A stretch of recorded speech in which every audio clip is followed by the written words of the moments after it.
All right, we are live with Julie Lowery. Very nice to see you. Thank you for coming in. I'm so glad you could join us. Thanks, Sabrina. Thanks for having me. I'm excited to participate with you. Thanks. And we were just talking about getting comfortable with being uncomfortable, and here we are. I'm very uncomfortable. Good. We're fearing forward. That's what we do. We're fearing forward. I love it. Well, like I said, I'm so glad that you're here for so many reasons. This is actually a first on the live on what we're going to cover today, and it's impacted me significantly since our last couple of conversations. And actually, it's been something that I've brought up, with several large organizations that I support. And so your impact already has been incredibly profound, and I can't wait to share it with you and everyone joining live today. So thank you for joining. You have, before we get into it, I want to make sure everyone kind of knows who you are and a little bit about you. You have 26 plus years. We won't get into the details there. In networking, in cloud computing. You came up in a very technical role. You worked for massive organizations. You're a senior leader now in solutions architect and engineering. I think I said that right? At Amazon Web Services or Amazon AWS. I'll tell you, you also represent so much for so many people. So before we get into it, for those who don't know you, tell us a little bit about yourself. Thanks, Sabrina. So yes, you captured that correctly. 26 years of experience in the technology industry. Started out in networking. Ingram Micro was my first role, was there for about 10 years.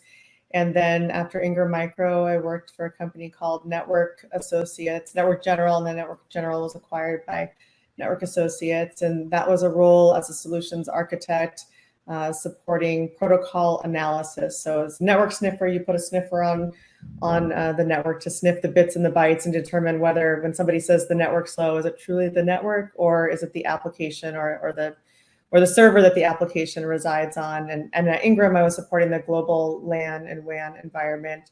And then after Network General, I transitioned to Cisco, where I spent 12 years, started there as a systems engineer in the enterprise space and did that for about 4.5 years, and then led a team of solution architects in Southern California for about 4.5 years. And my last 2 years at Cisco, prior to coming to AWS, I was leading a team of leaders across the West. And I'm super excited to have joined Amazon April 20th, 2020, in the middle of the shutdown, which was a crazy time to make such a large career change. But I'm so grateful that I did, and just have been blown away by the culture and the strength of the culture here at Amazon, which I think really one of the things that I really appreciate about the culture here at Amazon is our focus on leadership principles. So for those that are not familiar with those, Amazon really adheres to leadership principles that define who we are and what we do, and starts with everything from customer obsession and working backwards from our customers to one of our newest leadership principles is thriving to be Earth's best employer, which really ties to one of the topics that you and I are going to talk about around mental health. But being Earth's best employer means that we're really focused on doing the right thing for our employees, whether it's work-life harmony, mental health, physical well-being. And we've always been focused on our customers, and that will never change.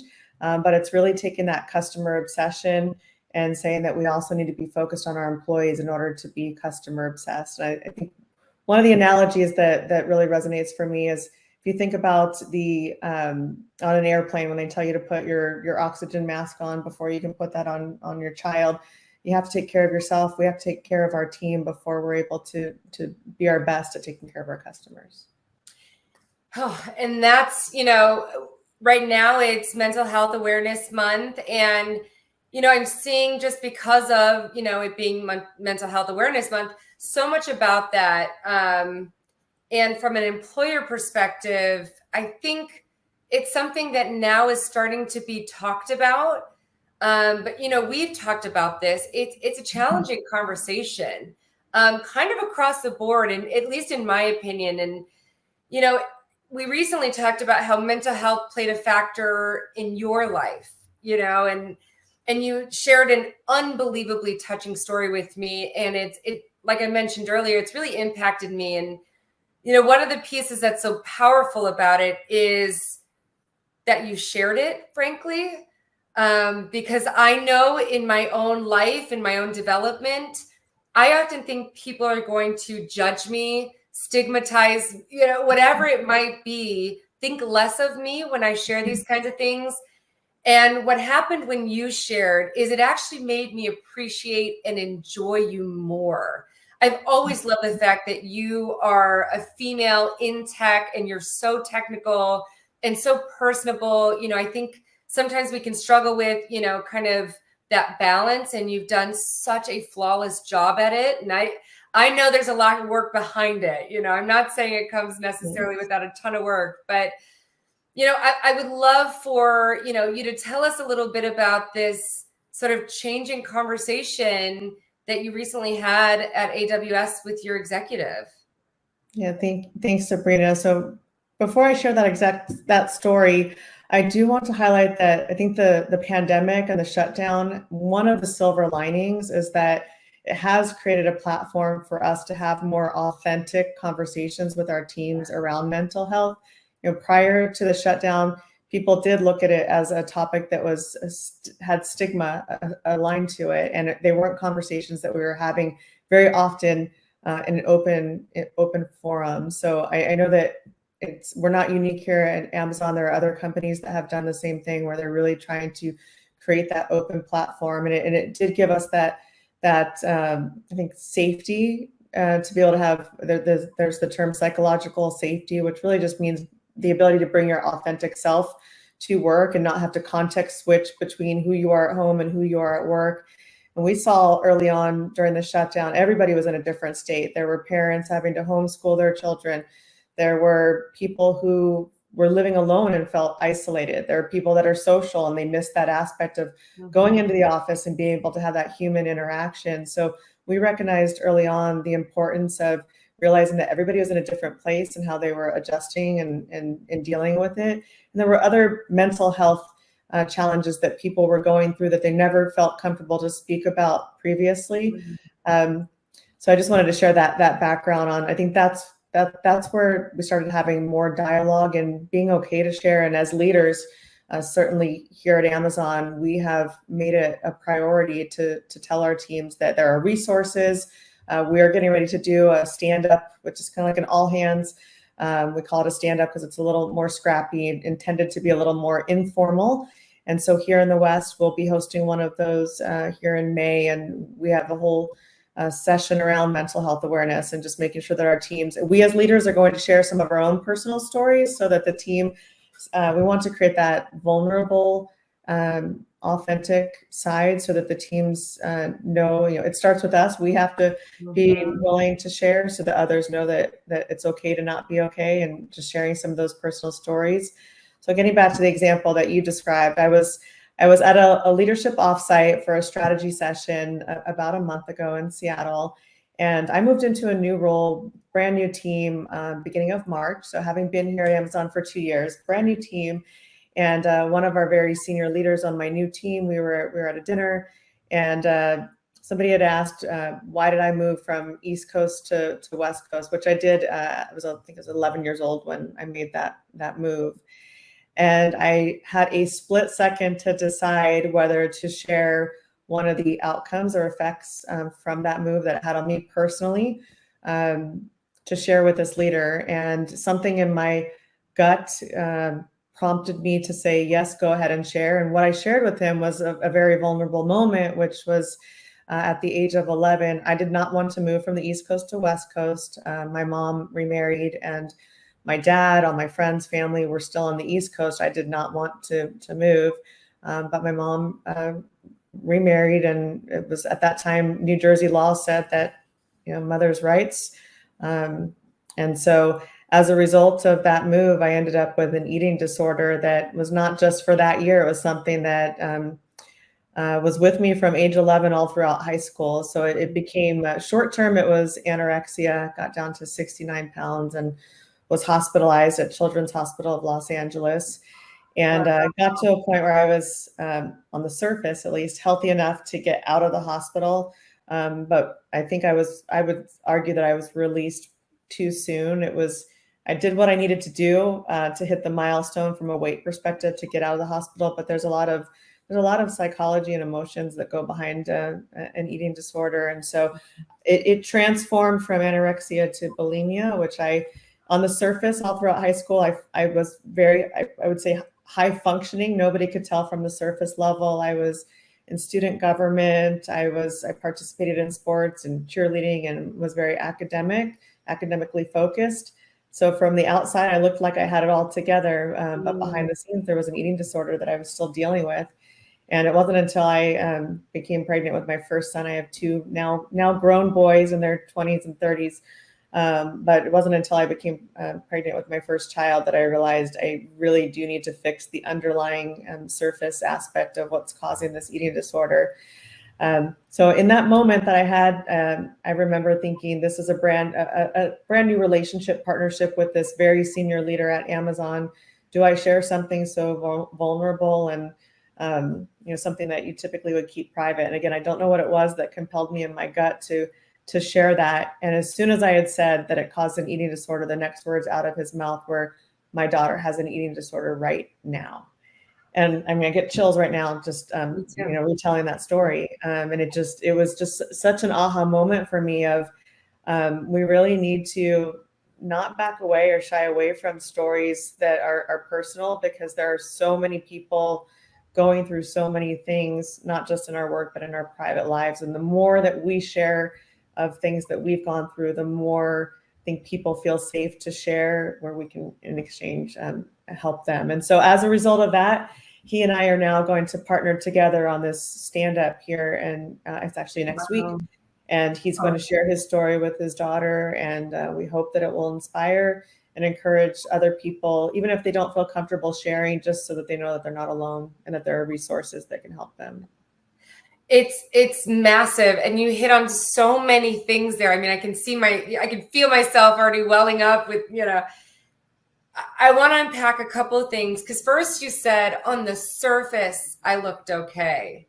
Mm-hmm. And I think so many of us see on the surface, everything is okay, but there's so many layers to mental health. And it's not just a moment in time where you're okay now, but you're not okay then, or, well, I took a day off, I took a mental health day. Right. There's so much more to it. And I think if we're really going to get serious about mental health and the impact it has in the workplace, we have to acknowledge that it's not just a moment in time. And on the surface, people can look like they're okay, but there's an evolution behind mental health, and how something affects us and when something affects us isn't necessarily something that you can program, that's the human side of it. So I think the fact that you acknowledge that and called it out, sometimes it's not necessarily a revelation of things we don't know. It's being reminded and reinforced. This is what's important, and it's okay. It's a psychologically safe time, place, person to talk about this. So from the very bottom of my heart, thank you so much for sharing, because even in the impact it's had on me, I've had this conversation. I was just recently asked to present to Cisco's GSSO, their security organization. And, we had a couple hundred people on the call, and I was working them through this workshop. And, the conversation, obviously I didn't bring up your name, but the conversation came up that you and I had, and the impact of vulnerability. You said it best, is if we want to see this kind of change as leaders, we have to put ourselves out there. And I can't even imagine how terrifying that must have been to have that kind of conversation, to say something like that, especially the first time, and everything's so new. So do you even know, what made you want to share that? Do you have a sense of what it was? My dad always says, trust your gut. That's been his advice to me. And it was one of those, I had a split second to decide, do I share this? But the fact that I think it's just a reminder, see now the outcome as a result of that. He and that leader and I have connected on a number of times of I'm checking in with him. How's your daughter? Where is she at? Sharing my insights. We've talked about potentially she and I having a conversation at some point if she's comfortable. He and I are now going to have that conversation next week to our whole our West Mountain Pack group, and hopefully that will encourage other people to feel that it's okay to share. You sharing with me how it encouraged you to share in front of those leaders and you or that audience that you were speaking with. I think it's just we're a network, and it's the human network, and the more authentic and vulnerable we can be, it will just inspire others to do so. And there's another story, and I've shared it with you. And as you know, I can't share all the details here because it's not my story to tell. But a very close family member of mine had mental health issue that he was dealing with for 2 years and had no idea. And that's really where my passion stems from, is just that situation that I dealt with, and being there for a really close family member that I had no idea for 2 years was struggling with something. And so I'm just super passionate around this topic. And so mental health awareness, it's just a really great time for us to come together and talk about what can we do more as people, not just leaders. It's everybody. We're all surrounded by each other. We had this topic about 6 months ago as part of a team building event that we did. And one of the solution architects on my team shared something that I think was really profound. She said, I check in with all my peers, and I don't feel that anybody has checked in with me aside from me, because it's something every one-on-one that I have with a team member, the first question is, how are you doing? No, how are you really, really doing? But he just felt that his teammates weren't really checking in with him, and that when we were in the office a lot more, those hallway conversations happened a lot more frequently and organically. So I think that's another thing, is just a reminder, no matter what your role, no matter what group you're a part of, just every now and then checking in with your teammates and people outside of your immediate team, just sending a simple message, hey, wanted to check in and see how you're doing. Is there anything that I can do to support you?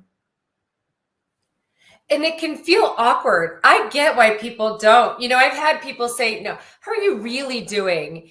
And as sort of, awkward as it can feel to ask, it's sort of this, it gives you this permission to be really honest. And it's the same thing with you being so honest. It gives a layer of permission, of space, of room, whatever you want to call it, to say, kind of let down my hair a little bit and say, okay, here's how I'm really doing. Here's how I'm really doing. And I could see why people don't necessarily check in. I think sometimes we want to, have professional work boundaries, or sometimes we're not really sure, is it appropriate to be asking, especially, everybody now is trying to be a little bit more mindful of how they treat their, their colleagues and their peers. Do you have any words of wisdom or guidance of how can we do this? What's another powerful component of what you and your executive are doing is you're also crossing gender lines, which I think is a whole nother dynamic, which can make it really complex. And then there's the whole leadership side of things. So any words of wisdom or guidance on how do you do this? How do you do this in a professional and loving way? I think it starts with authenticity. So being your real self, going back to what I shared in the beginning, that creating that psychological safety for your team, for your teammates, for your colleagues. And that starts by not doing that context switching of I'm one person at work and I'm a different person at home. And I've heard feedback from several of my colleagues here at Amazon share that this is the first company where they have felt safe to be their true authentic self. Wow. I've heard that from at least 2 colleagues that I'm thinking of right now, where they have been able to bring their true self, and that's supporting all, from the inclusion diversity aspect. It's, all of the different aspects of who people are, and being safe, feeling safe to share that with their colleagues. So I think the more authentic we can be ourselves, it's going to encourage and inspire others to do the same. Checking in with people. Imposter syndrome is something, Sabrina, that you and I have talked about before. Yeah. It's another topic that I'm really passionate about. We talk about it here at Amazon all the time. And for those that don't know what imposter syndrome means, it It's the feeling of I don't belong. Why did I get hired here? I can't meet the expectations of my colleagues around me. They're smarter than me. They're more talented than I am. I don't belong. Right. And it's a topic that we talk about with our teams when they first get hired, during the onboarding phase, where we say, you're going to experience this. You recognize it, know that you're not alone. It's probably not the first time you'll feel it. And there's a very, very senior sales leader here at Amazon. We did a fireside chat, and he's somebody that I look up to, respect, and he inspires me. He's so well spoken. He knows the business, industry trends inside and out. Somebody that I'm just very much in awe of. He shared that he had imposter syndrome when he first started here. That blew my mind, because when I see him as just somebody who's so polished and just has it all together. I never would have imagined that he would have experienced that. And he said that when he felt that and experienced it, what he did was he really dove into educating himself, studying, getting certifications, making sure that he was arming himself with knowledge and data. And so it was just really helpful to hear not only had he experienced it, but what did he do about it? How did he approach it? So I think that's another topic that's tightly aligned to the topic of mental health, authenticity, just being your real authentic self, but also recognizing that you're going to probably have times throughout your career where you experience imposter syndrome. And when you do, recognize it and know that you're not alone, and this too shall pass, and you do belong. There's a reason that you are in the role that you're in. People saw something great in you, and you're there for a reason. It's so true. And what you did, I think is the fastest cure to imposter syndrome, or the fastest way to be your authentic self, is just try a little bit. One thing that one of the workshops that we do is called the art of the subtle brag. And I'll, spoiler alert, the art of the subtle brag is you're not saying I did this, you're saying I did it, you can do it too. And by being, not so humble and a little bit subtle with, hey, these are my accomplishments. This is what's important to me. And by the way, accomplishments don't always mean wins. Sometimes an accomplishment is talking about, I'm struggling with this. Right. Or this was something that I'm overcoming or overcame, or I'm really scared about. That's kind of redefining what it means to brag about yourself. And I have been doing this thing, what I am lovingly calling fear forward. And what I'm finding is when I get scared of something and I'm like, oh gosh, I don't want to do that, I'm not doing it, I'm too scared, I put that on a checklist of things that I need to do. So just yesterday, I signed up for the Chicago Marathon because I was scared. Oh yeah, I know. I know. I love it. But another example are these lives. I was terrified of public speaking. Most importantly, because I'm afraid of botching things publicly. I just screwed up the intro, and I'm not going to change it and I kept doing these lives. Because what I'm finding is the more I lean into something I'm scared of, the more I grow, the faster I grow. And most importantly, I grow into myself and I become more of who I'm exactly supposed to be. And you become more confident with that. And that's another beautiful lesson out of what you did, is just that little conversation now made it easier. I don't want to scare you, but we usually get about 20,000 views within the first couple of weeks. Now you're sharing it with, 20, 25, plus thousands of people in a few weeks. And I was able to share it with a couple hundred people, and it keeps growing. And that's how we make a change. That's how we drive diversity and inclusion in technology and across the industry. That's how we become more authentic and show people, to your point, not just at the top down, but all of the, sort of layers. This is how you become more of yourself. You just start doing it. And from a neurological standpoint, not to get too into my, behavioral analysis side, but from a neurological standpoint, it builds these neural synapses, these little highways in your brain every time you say just a little bit, maybe it's about mental health, or hey, I'm struggling with imposter syndrome, or I'm working through these things. Every time you talk about it, it makes it a little bit easier for your brain to do it. And for all of those people who are hearing you or seeing your post or whatever it might be, they become a little bit easier. In fact, from a neurological standpoint, it actually triggers the same thing in someone else's brain as it would as if they were doing it themselves. So you're literally helping the world get better when you do it, not to mention your own implications and impact and everything. So again, thank you. The time flew past. In fact, we're 2 minutes over. I told you it goes like so fast.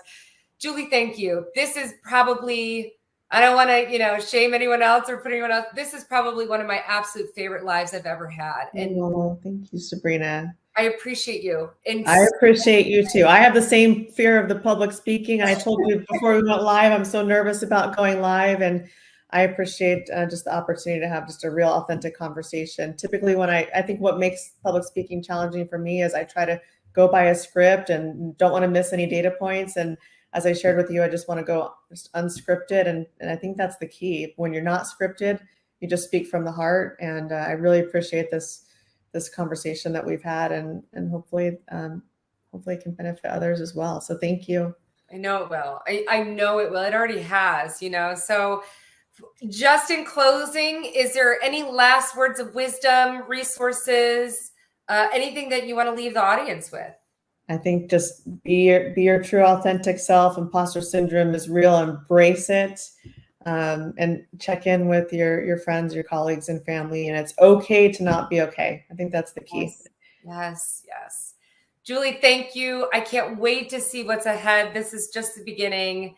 So thank you. And everybody watching and joining, thank you so much. The reception has been unbelievable. Again, thank you for the engagement and the wonderful questions. So we will see you soon. Thanks. Thanks, Sabrina. Thanks to everybody.